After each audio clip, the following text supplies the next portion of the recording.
Welcome back to another video tutorial brought to you by thevirtualinstructor.com. Today we're going to take a look at making some glowing text in Adobe Flash CS4, so let's get started. I'm going to open up a new file, ActionScript 3.0, and I'm going to pick the color of the text, and I'm going to go ahead and click on my text button. Next I'm going to pick whatever font that I want. And in this case I'm looking for Impact, and where is it? There it is.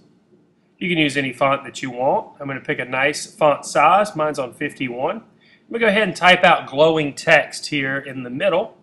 Then I'm going to select it by hitting the black arrow, and I'll go up to Modify, and I'm going to transform it. So I'm going to change the scale of it. If you just grab a corner and pull it out, it will make it proportionally larger. I'm going to move it to the center of our stage so we can see what's going on. Then I'm going to go down here in the timeline. I'm going to create a new layer.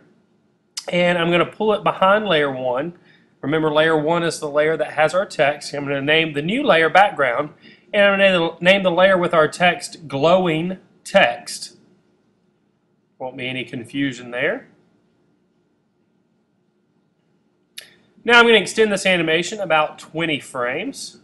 But before I do that, I need to put a background color. So to have some contrast, I'm going to use the rectangular tool, and I'm going to go ahead and pull out a nice black background on the background layer, of course.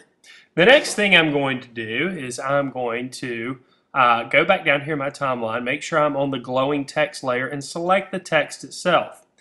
You can do that as well by hitting the black arrow. Now I'm going to go down here under Filters, which is under your Properties, and I'm going to click on that little box in a box, and I'm going to select Glow. This is going to be the glow filter, and I'm going to select a high quality, and I'm going to change the color to a light yellow so we can clearly see it.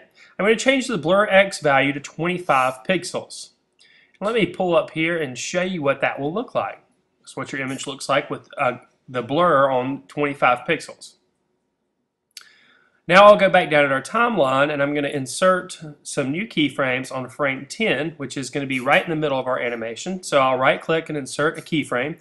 You can also shortcut this by hitting an F6 button in the frames that you want that keyframe to be in. And we're going to go back and select our text again, and then change the blur value this time to, let's say, 100.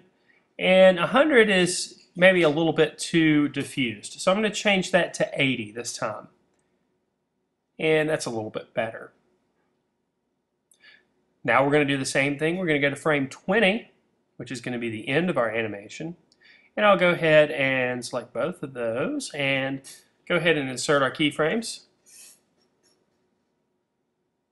And then I'll go back to the text again, and I'm going to change the values down to the pixel value that's right before 25, which would be 26. And that's our result. Now all we have to do is drop some tweens in between those two things. So I'll right click, and I'm going to create a classic tween and place in both of those, in between both of those keyframes. And this is the result that you get when you export it. You get a glowing text. There you go. This has been another video tutorial brought to you by thevirtualinstructor.com.